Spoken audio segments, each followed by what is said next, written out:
আওয়ামী লীগের উপর নিষেধাজ্ঞা প্রত্যাহার, ব্যক্তিগত সুরক্ষা, নজরদারি ও সংস্কার সহ অন্তর্বর্তী সরকারকে 12টি সুপারিশ করেছে আন্তর্জাতিক 6টি মানবাধিকার সংস্থা। অন্তর্বর্তী সরকার প্রধান ডক্টর মোহাম্মদ ইউনূসকে লেখা এক খোলা চিঠিতে এই সুপারিশগুলো করেন তারা। আন্তর্জাতিক কূটনীতির টেবিলে আবার আলোচনায় বাংলাদেশ। এবার সরাসরি লক্ষ্যবস্তু ডক্টর মোহাম্মদ ইউনূসের অন্তর্বর্তী সরকার। লড়াই চলছে শেখ হাসিনার নেতৃত্বে। যদি সেই লগি বৈঠা, যদি সেই বাঁশের লাঠি বঙ্গবন্ধুর মতো ডাকের মতো হাতে নেয়, তাহলে কেউ পালাবার পথ পাবে না। আওয়ামী লীগকে নিষিদ্ধ করে দেয় এটা অবৈধ ক্ষমতাধারী। আওয়ামী লীগের সকল নেতা কর্মীকে আজকে জেগে উঠতে হবে, যার যা কিছু আছে তাই নিয়ে প্রতিবাদ করতে হবে, রুখে দাঁড়াতে হবে। দর্শক, আওয়ামী লীগকে পুনরায় রাজনীতিতে ফেরানোর জন্য 6টি সংস্থা ডক্টর মোহাম্মদ ইউনূসকে চিঠি দিয়েছে।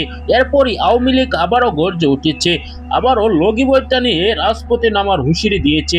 তাহলে কি আবারও বাংলাদেশ এক যুদ্ধের দিকে এগিয়ে যাচ্ছে? ভিডিওতে দেখতে পারবেন কিভাবে এই ষড়যন্ত্র চালাচ্ছে আওয়ামী লীগ, এমনকি কখন তারা রাজপথে নামবে। দর্শক, না টেনে পুরো ভিডিওটি শেষ পর্যন্ত দেখবেন। চ্যানেলে নতুন হলে সাবস্ক্রাইব করে রাখবেন, একটি লাইক করে দেখতে থাকুন।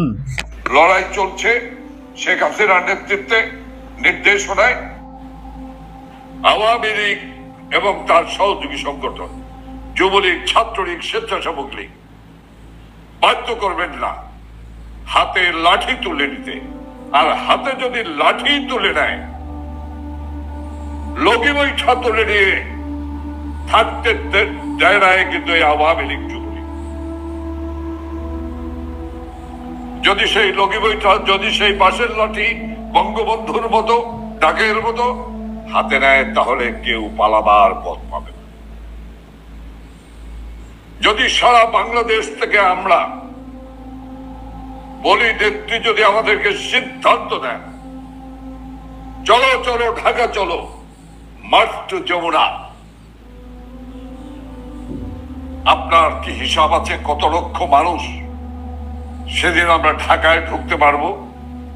কেউ আছে রুদিবার? জিয়া রহমান রুখতে পারেনি, এরশাদ পারেনি, খালেদা জিয়া পারেনি, কে আমাদের রুথিবে? আমরা সময়ের অপেক্ষায় আছি। ইনশাল্লাহ আমরা মার্চ টু যমুনা নামে হতে পারে, যে কোনো নামেই হোক, আমরা ঢাকা দখল করে আমরা ওদেরকে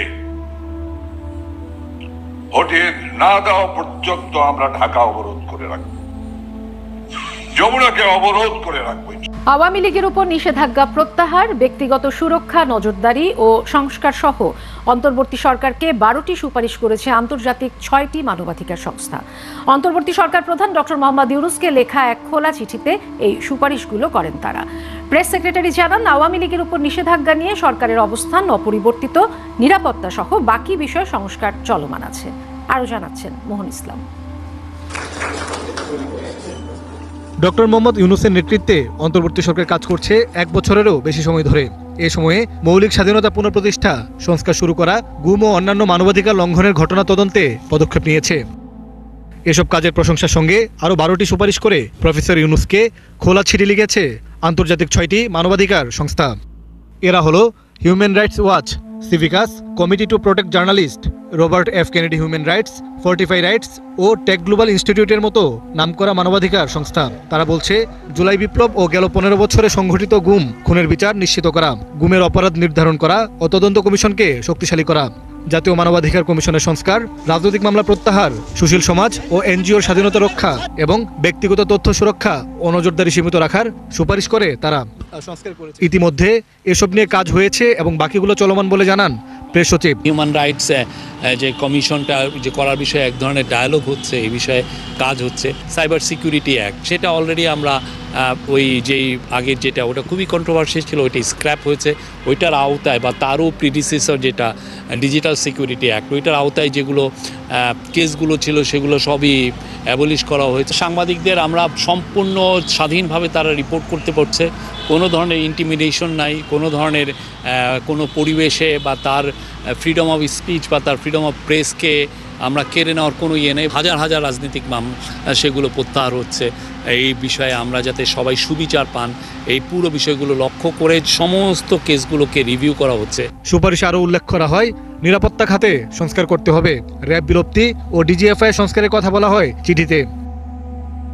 প্রেস সেক্রেটারি বলেন, ডিজিএফআই আগের তুলনায় অনেক বেশি প্রাতিষ্ঠানিক, তবে র্যাব বিলুপ্তির বিষয়টি এড়িয়ে যান তিনি। আমরা অবশ্যই এর আগেও আমরা জানিয়েছি ডিজিএফআইকে আমরা আরও শক্তিশালী করতে চাই, তার বিষয়টা যাতে এবং তারা যাতে আমাদের যেন বহির্বিশ্বে যে আমাদের ইন্টেলিজেন্সের বিষয়গুলোকে তার ফোকাসের মধ্যে রাখা।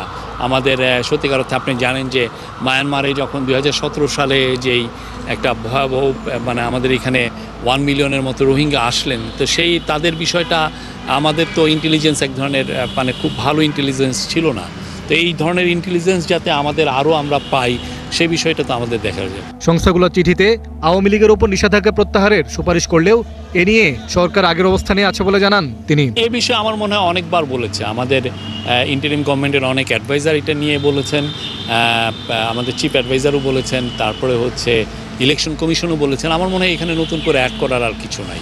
রোহিঙ্গা সংকট ও আইসিসি নিয়ে সুপারিশের বিষয়ে প্রেস সচিব জানান, এসব নিয়ে আগের চেয়েও বেশি। আরও 1 থেকে 2 বছর ক্ষমতায় থাকবে বর্তমান অন্তর্বর্তীকালীন সরকার, এমন বিস্ফোরক মন্তব্য করেছেন সাবেক সেনাপ্রধান অবসরপ্রাপ্ত জেনারেল ইকবাল করিম ভূঁইয়া। এরপর নির্বাচনের মাধ্যমে ক্ষমতা আরোহণের সম্ভাবনা বিএনপির, তবে তারা পুরো মেয়াদ শেষ করতে পারবে কিনা তা নিয়েও শঙ্কা রয়েছে বলে জানান তিনি। সোমবার নিজের ফেসবুক প্রোফাইলে আগামী 5 বছরে আমরা কোথায় যাচ্ছি শিরোনামের এক ধারাবাহিক লেখার শেষ অংশে এসব মন্তব্য করেন সাবেক এই সেনাপ্রধান।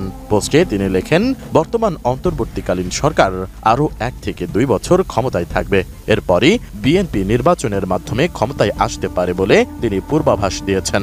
তবে বিএনপি পুরো মেয়াদ টিকিয়ে রাখতে পারবে কিনা তা নির্ভর করবে ভারতের কৌশলগত অবস্থান এবং আওয়ামী লীগের পুনরুত্থান ও সংগঠিত হওয়ার সক্ষমতার ওপর। অবসরপ্রাপ্ত জেনারেল ইকবাল করিম ভূঁইয়ার মতে, যদি বিএনপি নিজেদের বিরুদ্ধে পরিচালিত সহিংসতা বিরোধী আন্দোলন দমন করতে ব্যর্থ হয়, তাহলে আরেকটা 1-11-র মতো পরিস্থিতি তৈরি হতে পারে। দর্শক, বাংলাদেশ আরো একটি গৃহযুদ্ধের দিকে এগিয়ে যাচ্ছে। ইতিমধ্যেই 1-11-র মতো একটি সরকার গঠন হবে, এরকমই তথ্য প্রকাশ করেছেন সাবেক সেনাপ্রধান ইকবাল করিম ভূঁইয়া। এমনকি জাহাঙ্গীর কবির নানক তিনি মন্তব্য করেছেন, আবারও লগি বইটা নিয়ে রাজপথে নামবে, কেউ পালাবারও পথ খুঁজে পাবে না। দর্শক, এরপর কিন্তু আলোচনার জন্ম দিয়েছে যে তাহলে কি আবারও গৃহযুদ্ধের দিকে এগিয়ে যাচ্ছে বাংলাদেশ। দর্শক, শেখ হাসিনা যখন ক্ষমতায় ছিল তখন টানা হরতাল অবরোধ কর্মসূচি পালন করেছে বিএনপি। আবারও কি ডক্টর মোহাম্মদ ইউনূসকে ক্ষমতাচ্যুত করার জন্য তারা হরতাল পালন করবে? তাহলে কি হরতাল অবরোধেই চলবে বাংলাদেশ কোনোদিন শান্তি আসবে না। দর্শক, এ নিয়ে সকলেই কিন্তু খুব প্রকাশ করছে। দর্শক, এভাবে চলতে থাকলে বাংলাদেশের কোনোদিন উন্নত হবে না বলে মন্তব্য করেছেন অনেক বিশেষজ্ঞরা। দর্শক, আপনার কি মতামত অবশ্যই কমেন্টে জানাবেন। পরবর্তী এরকম ভিডিওগুলো নিয়মিত সবার আগে পেতে চ্যানেলটিকে সাবস্ক্রাইব করতে ভুলবেন না।